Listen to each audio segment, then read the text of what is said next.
Hoje nós vamos falar sobre os recursos naturais da África. A África ela é muito rica em recursos naturais, como o ouro, o diamante, o petróleo, né, são apenas alguns desses recursos. Mas o recurso mais precioso que tem na África, né, no continente africano, muitas vezes é subestimado, que é a água. Né? Algumas vezes os ânimos ficam incendiados, né, quando se trata do acesso à água, porque existem confrontos entre os agricultores e pastores, né, referente ao acesso da água no Quênia, por exemplo. E a Terra, por vezes, ela é referida como planeta água, e ainda assim, apenas 1% da sua água ela, está disponível e com qualidade para consumo humano. O grupo de defesa do meio ambiente, né, que é chamado Cruz Verde Internacional, calcula que 25 milhões de pessoas abandonam o mundo em desenvolvimento em busca de trabalho, e larga medida devido a essas razões relacionadas com o meio ambiente, as principais razões estão relacionadas com a deficiência de abastecimento de água.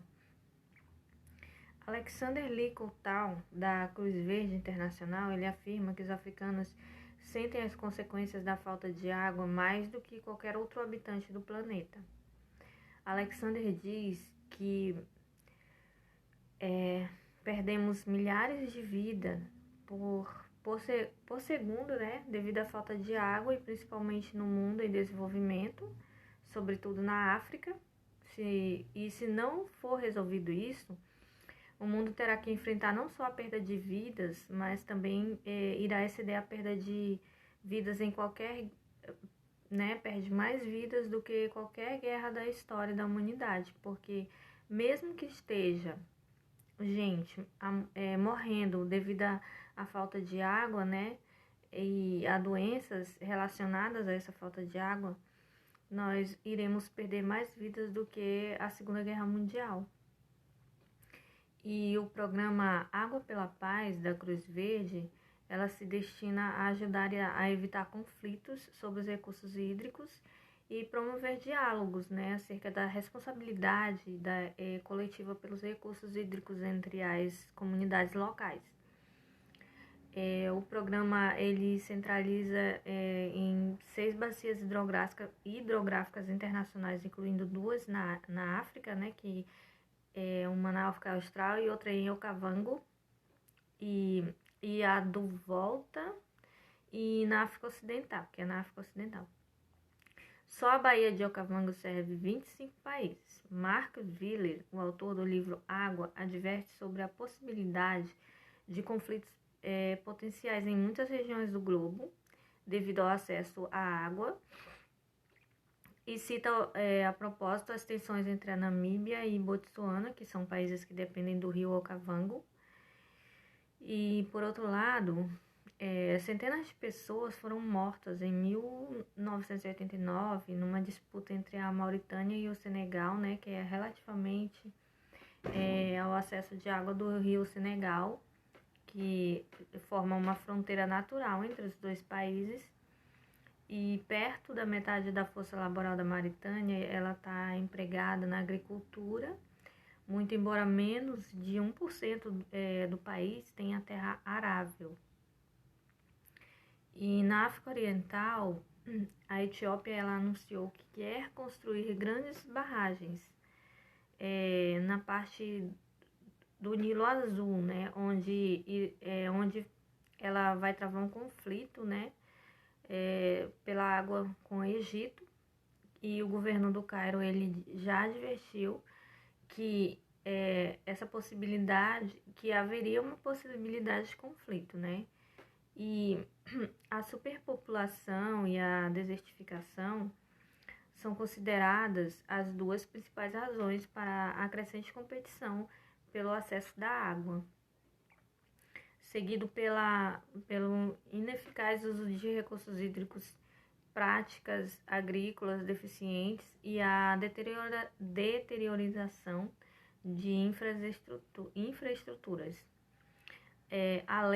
O professor de estudos africanos da Universidade de Harvard, na capital americana, ele afirma que a moderna tecnologia combinada com os meios, né, tradicionais de conservação de água, ajudam a reduzir as possibilidades potenciais para o conflito sobre o acesso da água.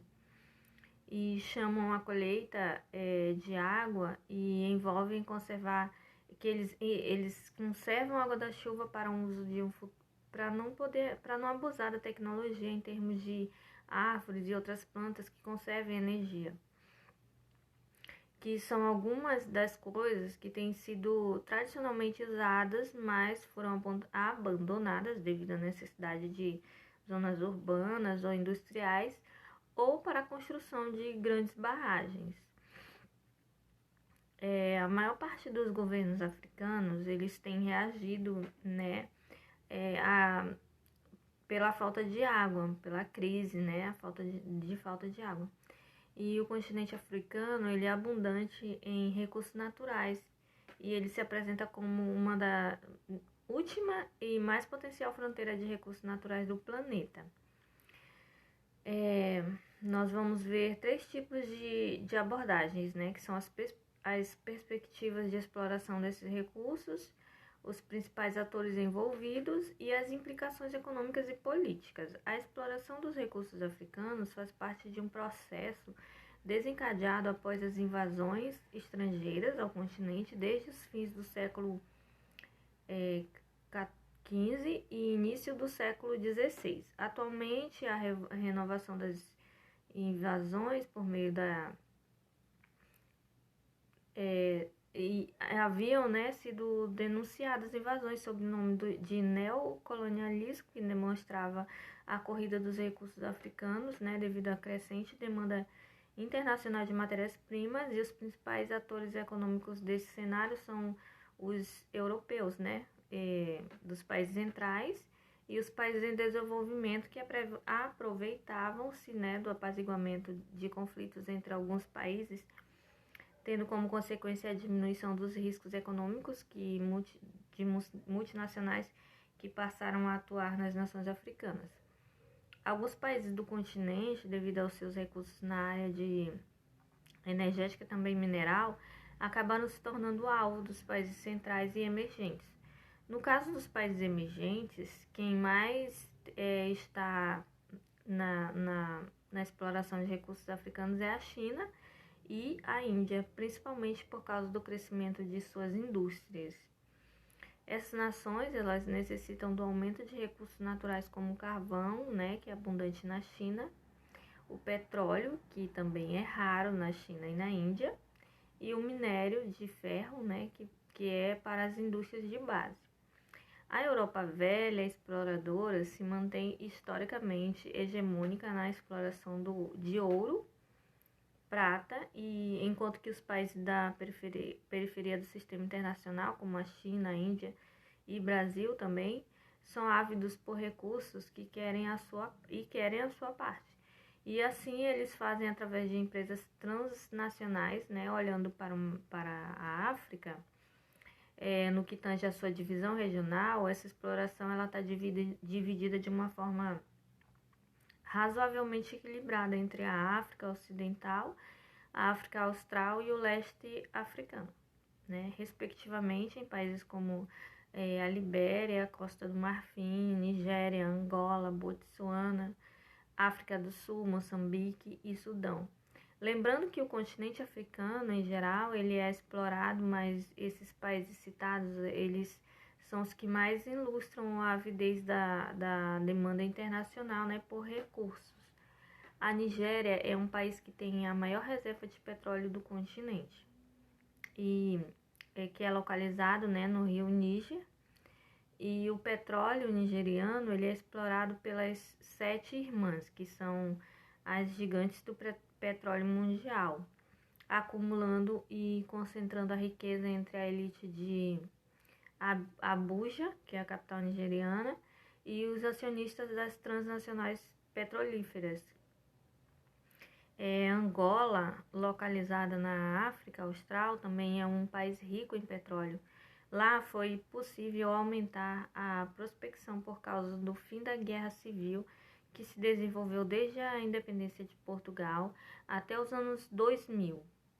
Entre os países emergentes, o Brasil é um ator importante por sua campanha transnacional, né, chamada de Petrobras, pela sua companhia chamada Petrobras, que busca cada vez mais explorar o pré-sal angolano.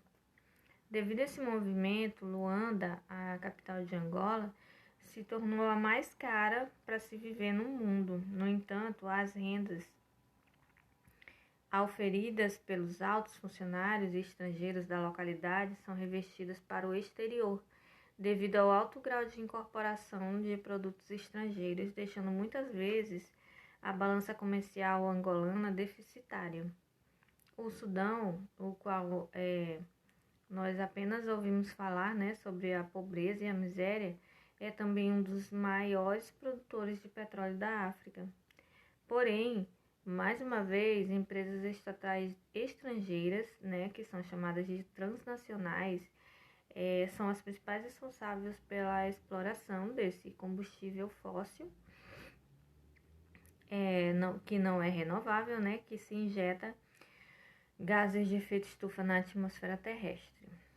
Apesar do quadro negativo, a China, através de sua transnacional, ela explora o petróleo e divide as rendas auferidas com as elites árabes ao norte do Sudão, despreocupadas em distribuição de rendas ou mesmo em formação de emprego para a população. Uma vez que a China, ela muitas vezes usa a mão de obra, a tecnologia e materiais chineses para explorar a região. Afora, né, os combustíveis fósseis e a mineração são muito apreciados e pelas transnacionais que tem em Moçambique após o fim da Guerra Civil, a pacificação necessária para a exploração de metais ferrosos como a bauxita e o alumínio. No caso do alumínio, existem alguns desencadeamentos ou externalidades, né, importantes devido à necessidade de energia elétrica para a produção do referido metal, sendo que construídas, né, hidrelétricas que também acabam beneficiando a população, podendo proporcionar um funcionamento de outras atividades econômicas. E além do porto da cidade de Beira se torna mais dinâmico por causa do escoamento do alumínio para exportação. No âmbito dos minerais preciosos, como o ouro e o diamante, a Libéria e a Costa do Marfim elas utilizam técnicas de exploração que não precisam de muita tecnologia, violando os direitos humanos na região.